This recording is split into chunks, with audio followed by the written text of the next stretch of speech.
பகுத்தறிவு கொண்ட மனிதருடைய செயல் எப்படி இருக்க வேணும் அப்படின்னா, பொதுவாக உயிரினங்களை நாம் ஒரு 6 வகையாக பிரிக்கலாம். இப்போது ஒன்றாவதாக பார்த்திங்கன்னா, ஓரறிவு கொண்டது, ஈரறிவு கொண்டது, 3 அறிவு கொண்டது, 4 அறிவு கொண்டது, 5 அறிவு கொண்டது, 6 அறிவு கொண்டது அப்படின்னு வச்சுக்கலாம். இதில் அறிவு கொண்டது அப்படின்னா என்ன அப்படின்னா, அதுக்கு உடல் மட்டும் இருக்கும்,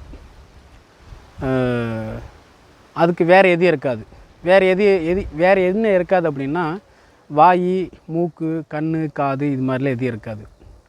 ஈரறிவு கொண்ட உயிரினம் அப்படின்னா அதுக்கு கூடுதலாக வாய் இருக்கும், உடல் இருக்கும், கூடுதலாக வாய் இருக்கும். 3 அறிவு கொண்ட உயிரினம் அப்படின்னா உடல் இருக்கும், கூடுதலாக வாய் இருக்கும், கூடுதலாக மூக்கும் இருக்கும். 4 அறிவு கொண்ட உயிரினம்னா உடல் இருக்கும், வாய் இருக்கும், மூக்கு இருக்கும், கூடுதலாக கண் இருக்கும். 5 அறிவு கொண்ட உயிரினம் அப்படின்னா உடல், வாய், கண், மூக்கு, கூடுதலாக காது பகுதி இருக்கும். இதில் பார்த்தோம்னா விலங்குக்கும் இந்த தன்மையெல்லாம் இருக்கும். என்ன தன்மைன்னா உடல், வாய், மூக்கு, கண், காது இருக்கும்.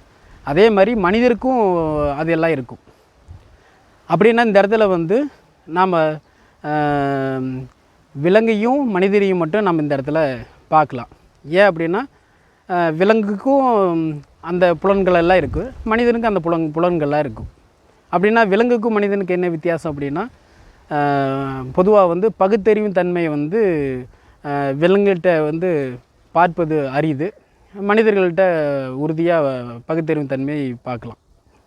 அப்படின்னா இந்த இடத்துல பகுத்தறிவின் தன்மை எதுக்கு இருக்குது அப்படின்னு சொல்லி பார்த்திங்கன்னா, பொதுவாக விலங்குக்கு பகுத்தறிவின் தன்மை இருக்காது. காரணம் என்ன அப்படின்னா, அது இயற்கையிலேயே இயல்பாகவே தன் உடலை பாதுகாக்கக்கூடிய தன்மை விலங்குக்கு இருக்கும். உதாரணத்துக்கு தோல் உறுதியாகவும், அவரை உடம்பில் உரோமங்கள் அதிகமாகவும், அது மட்டும் இல்லாமல் அதனுடைய உறுப்புகள் எல்லாம் ரொம்ப பலமாகவும், மற்ற உயிரினங்களிடமிருந்து பாதுகாத்து கொள்ள தன்மையும் அது விலங்குகள்கிட்ட இருக்கும். ஆனால் மனிதர்கள்ட்ட அது மாதிரி விலங்குகள்கிட்ட இயல்பாக இருக்கிற மாதிரி மனிதர்கள்ட்ட இயல்பாக இருக்காது. அதனால் என்ன பண்ணணும் அப்படின்னா, மனிதன் கண்டிப்பாக பகுத்தறிவு தன்மையை வச்சு தான் தன் உடலை பாதுகாக்க வேணும்.